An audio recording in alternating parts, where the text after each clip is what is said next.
Good evening. It has been a long day of noise, hasn't it? So much to look at, so much to scroll through, so many voices and bright little images flickering past, each one asking for a small piece of your attention. You can let all of that go now.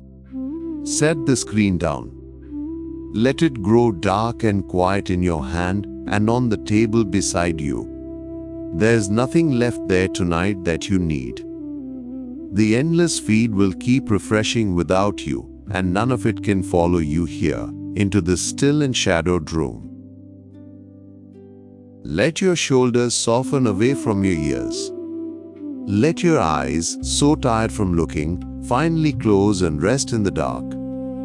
Breathe in slowly through the nose, and let it out gently, longer and softer, like a wave drawing back from the shore.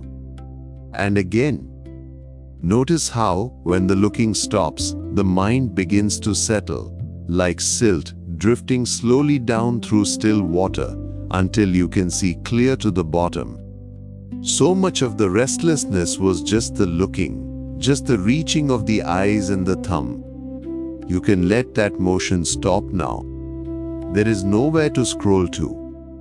There is nothing more to see. There is only this, the warmth of the bed, the dark of the room, the quiet tide of the breath. Let your eyes rest deeply now. All day they have been working, flicking from one bright thing to the next, drinking in image after image, never quite resting.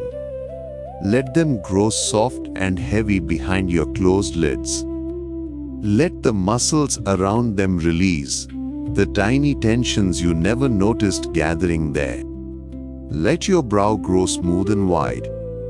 Let your jaw unclench, your tongue rest soft, your shoulders melt down away from your ears. With every slow breath out, a little more of the day's noise drains away.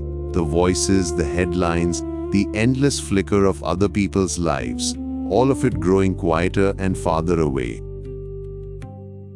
So instead, let me carry you somewhere far older and far quieter than any screen. Let me take you to the forests of Vrindavan at dusk on the most peaceful evening the world has ever known. And let me tell you what happened there when a simple boy lifted a hollow bamboo flute to his lips, and the whole world fell silent to listen. Picture the evening coming down soft over Vrindavan. The sun is sinking low and golden behind the trees, and the light grows long and honeyed, slanting through the leaves, turning the dust in the air to floating gold. The heat of the day is gone. A cool breeze stirs the branches.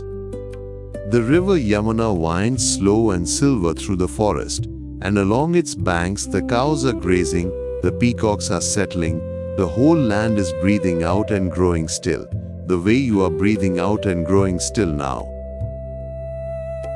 And there, among the trees, stands Krishna. A young cowherd, dark as a rain cloud, a peacock feather in his curls, a soft yellow cloth about him, standing easy and barefoot in the long grass. In his hands, he holds nothing more than a simple length of bamboo, a plain flute, hollow and unadorned. He raises it to his lips. He closes his eyes, and he begins to play. The first note drifts out into the evening air, low and sweet and impossibly tender, and then another and another, a melody so gentle, so full of love, that it seems to come not from the flute at all, but from the very heart of things. It is not a loud sound. It does not demand. It only flows, soft and clear, winding out through the trees and over the fields and across the slow river, reaching every corner of the forest. There is something in that melody that asks for nothing. It does not call for attention, the way the bright, noisy things of the day all clamor for attention. It does not pull or push or demand. It simply offers itself freely, like the scent of a flower drifting on the evening air, like moonlight settling over a field. And because it asks for nothing, everything is drawn to it. The whole forest leans toward that sweetness, not because it must, but because it cannot help but love it. And one by one, everything grows still to listen. Picture the cows first. They have been grazing, heads down, tails swishing. But as the melody reaches them, they lift their heads. They stop chewing. They turn their great gentle faces toward the sound, their soft dark eyes growing calm and dreamy, and they stand there, utterly still, listening, as though they have forgotten the green grass entirely, as though nothing in the world matters now, but this sweet sound drifting through the dusk. The deer at the forest's edge, who startle at every snapping twig, grow quiet too. They go motionless among the trees, their ears turned toward the music, their breathing soft, their fear all melted away. Nothing could frighten them now. They are held, like all the rest, in the gentle net of the melody. The peacocks, who all day long called out and spread their bright tails, fold their wings and settle on the branches and go silent, swaying just slightly, lost in the sound. The little birds stop their chattering. The breeze itself seems to hush, the leaves growing still, as if the whole forest were holding its breath so as not to miss a single note. Even the lotus flowers on the still ponds seem to listen, their petals open to the evening, the air above them heavy and sweet with their scent. And high overhead, the first stars come out, soft and silver, one by one, as though they too had drifted close to here. The smell of jasmine and river water and warm earth hangs gently over everything. The whole world has gone tender and slow and quiet, wrapped in that one long unbroken melody, and there is nowhere in all of Vrindavan that the peace has not reached. Breathe it in. Let the smell of that evening, the cool of it, the deep calm of it, fill your own chest now and soften you and slow you down. And the river. Picture the Yamuna flowing slow and silver between its banks. As the flute plays on, the water seems to slow, to gentle, to grow smooth as glass, as though even the river wished to pause and listen, as though it could not bear to rush past such a sound and so chose instead to linger. Feel that stillness spreading now, here in your own room, in your own body.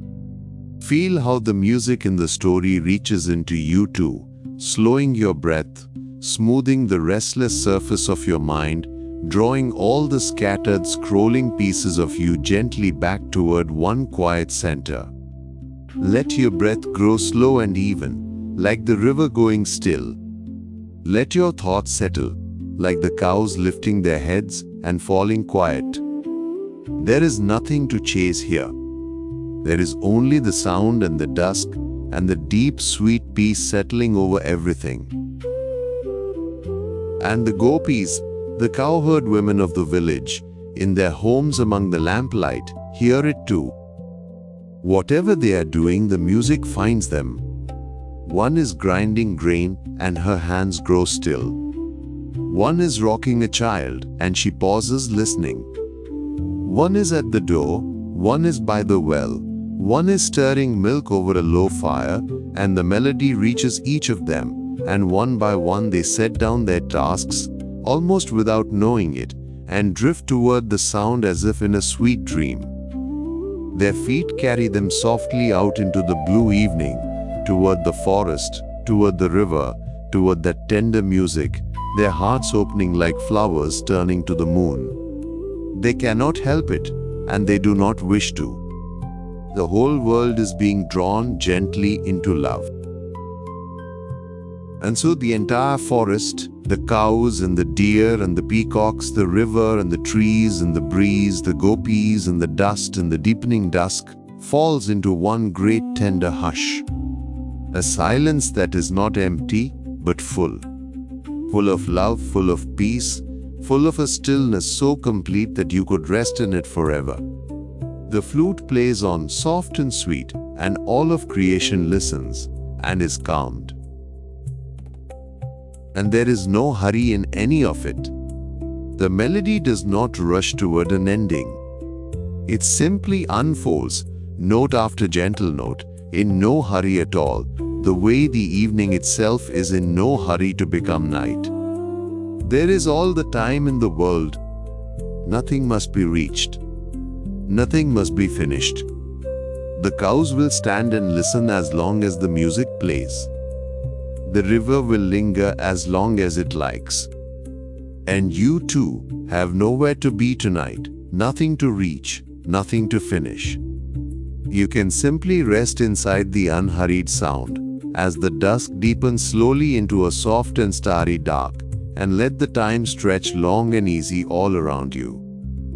Let your breathing match that slowness now, unhurried, unforced, each breath as long and gentle as a single note held tenderly in the quiet. Now here is the gentle secret, at the very heart of the story, the soft thought I want you to carry down into sleep. That flute, the one making all this beauty, all this peace, is hollow. It is empty inside.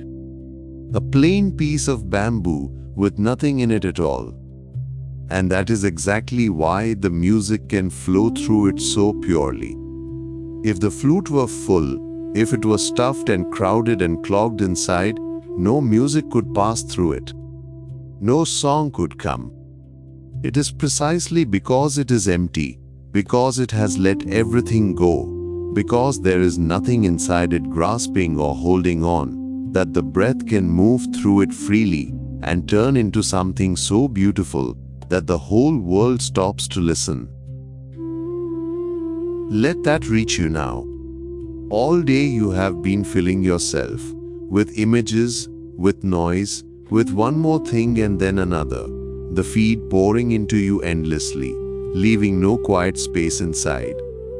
But the peace you are longing for does not come from being full. It comes from being empty the way the flute is empty.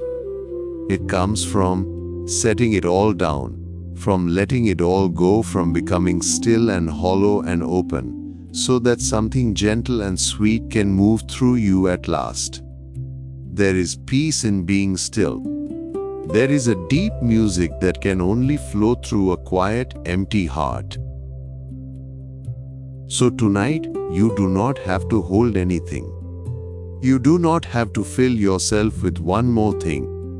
You can become as empty and as open as that simple bamboo flute, letting the day pour out of you, letting all the noise drain away, until there is only the soft passage of your own breath, moving in and out, gentle as a melody, asking nothing, holding nothing, simply flowing.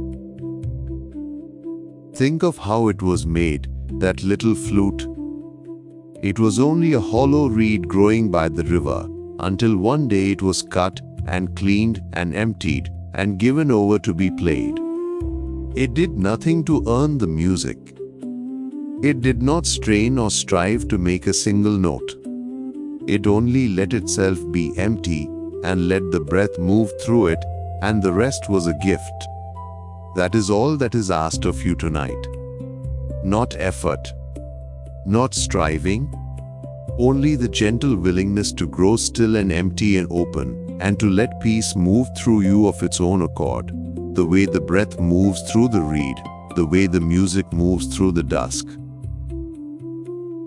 Feel your breath now moving through you like that. The in-breath soft and slow. The out-breath long and complete. Nothing held. Nothing grasped. Just the quiet flow of air in and out, and the deep stillness all around it. Let your body grow heavy and warm, sinking into the bed, as still as the cows in the long grass, as calm as the river gone smooth, as quiet as the forest holding its breath to listen. There is nothing more to see tonight. Nothing more to scroll, nothing more to chase, nothing more to fill yourself with. The screen is dark. The day is done. And in its place there is this old, sweet, timeless music, drifting through the dusk of Vrindavan and into this very room, calming everything it touches, calming you, drawing you gently down into a peace deeper than anything the noise could ever give. Let the music play softly in your mind as you drift. Let it slow your breath and still your thoughts and smooth the restless surface of you until you are calm and quiet and empty and open, a hollow reed through which only peace is flowing now. Let yourself be drawn, like the cows, like the deer, like the slow silver river, into the tender hush of love. Stop now. Soften. Let go. There is nothing to hold and nothing to reach for. The flute is empty and so the music flows. Let yourself be empty too, as empty and open as that simple reed, and let this deep, sweet calm flow through you and carry you gently away. Rest now. Breathe slow. Good night.